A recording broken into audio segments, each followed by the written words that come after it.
ఈ బాలల పండగని అందరూ కలిపి ఒక వేదికగా చేసుకోవాలనే ఉద్దేశంతో ఏర్పాటు చేసినటువంటి పండగ.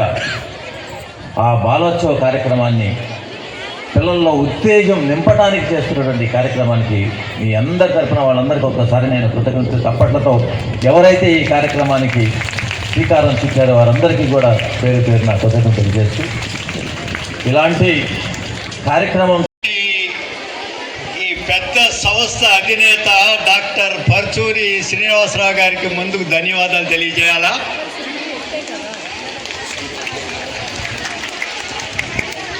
సీనియర్ జర్నలిస్టు పద్మా గారిని వేదిక మీదకి రావాల్సిందిగా కొంచెం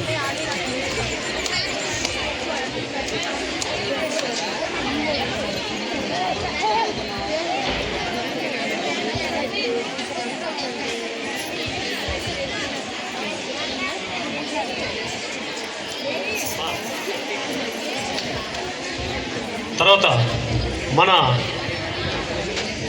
ఉయ్యూరు సిఐ గారు రామారావు గారిని వేదిక మీదకి రావాల్సిందిగా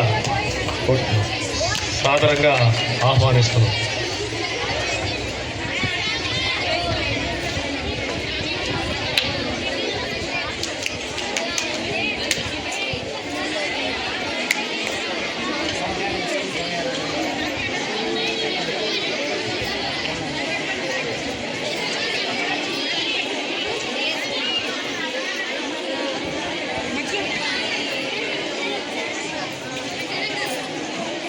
నైపుణ్యం బయటకు వస్తుంది. ఇట్లాంటి కార్యక్రమాలు జరిగినప్పుడు ప్రతి దానికి కూడా ఒక పోటీ ఉండాలి. ఆ పోటీ తత్వంలోనే నైపుణ్యాలు వెలిగి బయటకు వస్తూ ఉంటాయి. సో కాబట్టి పిల్లలందరూ కూడా స్పోర్టివ్గా తీసుకుని దీన్ని సీరియస్గా తీసుకోవద్దు. ఏది కూడా స్పోర్టివ్గా తీసుకోవాలి. ఒక స్ఫూర్తిగా తీసుకుని మాత్రమే పోటీలో పాల్గొనండి. ప్రైజ్ వస్తే వస్తుంది, లేదంటే లేదు. ప్రైజ్ తీసి పక్కన పెట్టండి. మనం పోటీలో పాల్గొన్నామా లేదా, మనం ఏంటో ఈ స్టేజ్ మీద చూపించామా లేదా అనేది మాత్రమే చూడండి. సో చక్కగా ప్రతి పోటీలో పాల్గొనండి. ఆ పాల్గొనడమే పెద్ద గొప్ప విశేషం. ఇవాళ మీ నైపుణ్యాన్ని, ఎందుకంటే వేదిక అనేది చాలా ఇంపార్టెంట్. ఆ వేదికని మన వాళ్ళందరూ కూడా క్రియేట్ చేశారు ఇక్కడ. ఆ వేదిక మీద మీరు ఎక్కి పర్ఫార్మ్ చేస్తున్నప్పుడు ఆటోమేటిక్గా మీకు తెలియకుండా ఏదో ఒకటి చేస్తూనే ఉంటారు. అది తెలియకుండానే మీలో ఉన్న నైపుణ్యం బయటకు వచ్చి మీకు అది ఒక గిఫ్ట్ ఇచ్చేటువంటి పరిస్థితికి వస్తుంది. సో అప్పుడు మీరు సక్సెస్ అయినట్టు ఫీల్ అవుతారు. సో కాబట్టి అందరూ చక్కగా విద్యార్థులందరూ పాల్గొనండి. సో వివిధ స్కూల్స్ నుంచి వచ్చినటువంటి టీచర్స్ అందరికీ కూడా పేరు పేరున కృతజ్ఞతలు తెలుపుతూ ఈ పోటీల్లో పాల్గొన్న అందరికీ కూడా ప్రతి ఒక్కరికి కృతజ్ఞతలు తెలుపుతూ సెలవు తీసుకున్నాను. Thank you very much. ఇది వచ్చిందా లేదా అని కాకుండా ముందు పాల్గొనండి, ప్రైజ్ సంగతి తర్వాత అని అన్నారు. దీనికోసం కొంత అపోహలు కూడా ఉంటాయి. ఎవరు ఏ స్కూల్కి ఎక్కడి నుంచి వచ్చారో తెలియకుండా కూడా పారదర్శకంగా ఈ పోటీలు జరుగుతాయి. అందుకనే టీచర్స్ కానీ విద్యార్థులు కానీ ప్రైజ్ వచ్చినా రాకపోయినా దీంట్లో అవకతవకలు జరగడానికి, ఇది ప్రోత్సహించడానికి పెట్టినటువంటి బాలోత్సవం. అందుకనే ఏ చిన్న అపోహలు ఉన్నా కూడా దాన్ని మీరు పరిగణలోకి తీసుకోవద్దు. ఇప్పుడు నూకల సాంబశివరావు గారు మాట్లాడవలసిందిగా కోరుతున్నాను. Thank you. ముందుగా వేదికను అనుకుంటున్న పెద్దలకు మరియు వేదిక ఉన్న పెద్దలకి మరియు పిల్లలకు కూడా పెద్దలకు నా నమస్కారం, పిల్లలకి నా దీవెనలు. మరి ఇలాంటి బాలల దినోత్సవం మరి చక్కగా మరి పెద్దలు ఎంతో పూనుకొని ఈ ప్రోగ్రామ్ని తీసుకురావడం జరిగింది. మరి దీన్ని ఈ కార్యక్రమంలో పిల్లలు పాల్గొనడం మీ అదృష్టం. మరి మీ స్కూల్లో ఎంతోమంది పిల్లలు ఉన్నా సరే మరి అందరూ రాలేకపోయినా మీరు వచ్చారు అంటే మీలో ఎంతోమంది టాలెంట్ ఉంటేనే మీరు వచ్చారు. కాబట్టి మీరు అదృష్టవంతులుగా భావించి ఈ పోటీలో పాల్గొంటాం. First prize, second.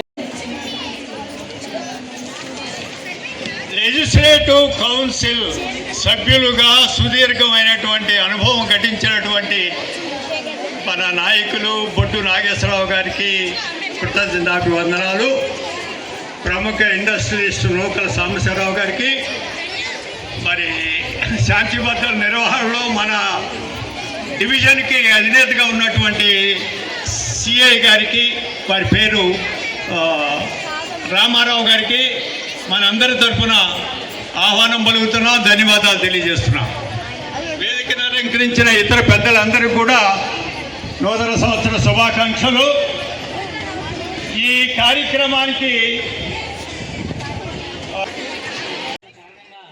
ముఖ్యంగా ఇద్దరితో మాట్లాడించి ఈ కార్యక్రమాన్ని ముగించేస్తాం. ఈ కార్యక్రమానికి వచ్చేసిన ఊరు సిఐ గారు రామారావు గారు పిల్లలను ఉద్దేశించి వారి సందేశం ఇవ్వాల్సిందిగా కోరుచున్నాను.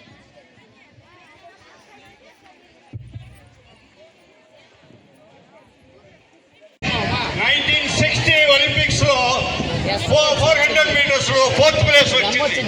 కానీ ఆయన ఏమి నిరుత్సాహపడలా, గోల్డ్ మెడల్ రాలేదని నిరుత్సాహపడలా.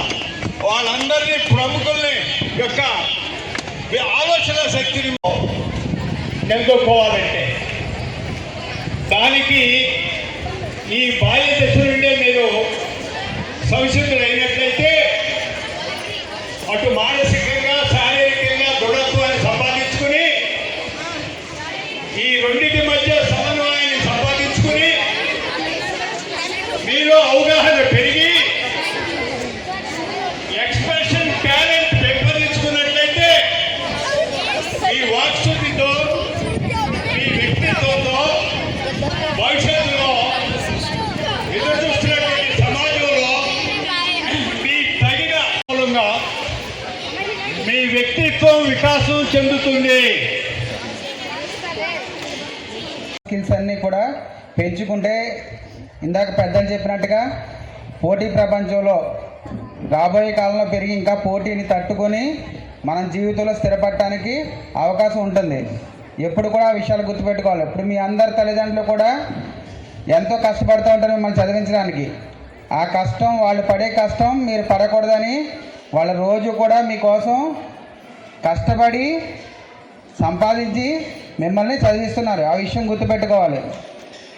మనం సోగా చదివేస్తే రేపొద్దున కాంపిటేటివ్ వరల్డ్లో నెగ్గుకు రాలేం. అవునా కదా? నెగ్గుకు రాగలరా? నెగ్గుకు రాలేరు. కాబట్టి ప్రతి ఒక్కరు కూడా 100% ఎఫర్ట్ పెట్టి మంచిగా చదువుకొని మంచిగా జీవితంలో సెటిల్ అవ్వాలి. అదే లక్ష్యంతో ఎప్పుడు ఉండాలి. ఈరోజు ఈ కార్యక్రమంలో ఉన్న ఏదైతే వ్యాసరచన కానీ వక్తృత్వ పోటీలు కానీ ఇవన్నీ కూడా రేపు ఖచ్చితంగా మీకు 100కు 100% ఉపయోగపడతాయి. అర్థమైందా?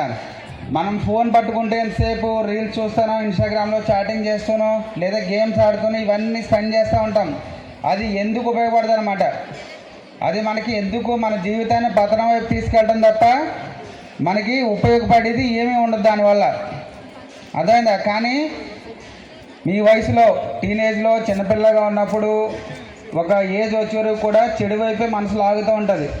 అది మంచి కాదని తెలిసినా సరే చెడు వైపే మనసు లాగుతూ ఉంటుంది. మొబైల్ ఫోన్ పట్టుకుంటే ఉపయోగపడే విషయాలు ఏమైనా చూద్దామంటే ఎప్పుడు చూడం. మనం ఉపయోగపడే విషయాలు ఒక యూట్యూబ్లోకి వెళ్ళి ఏదైనా మనం ఏం చదువుతున్నాం, ఏం చదవాలనుకుంటున్నాం, ఏం చదివితే బాగుంటుంది, లేదంటే మన వీక్గా ఉన్న సబ్జెక్ట్ ఏదైనా గూగుల్లో సెర్చ్ చేద్దామని ఇలాంటి ఆలోచనలు ఏమీ రావు. ఇన్స్టాగ్రామ్ ప్యూర్ బాలోత్సవ్ కార్యక్రమానికి చేసిన పిల్లలందరికీ నా యొక్క ఆశీస్సులు.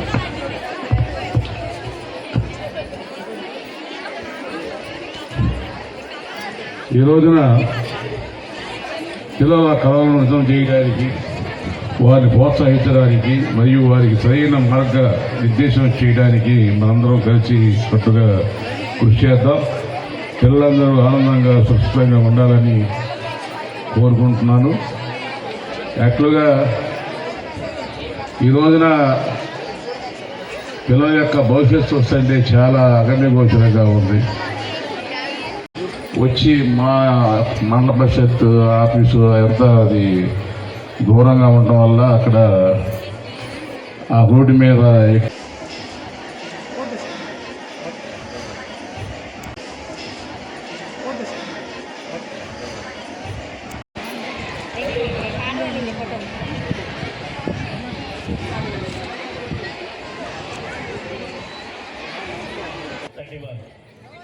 ఎవరైనా రెడీగా ఉన్నారా?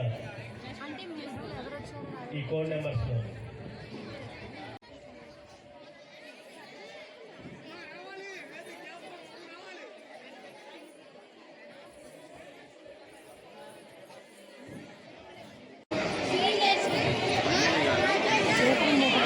సరే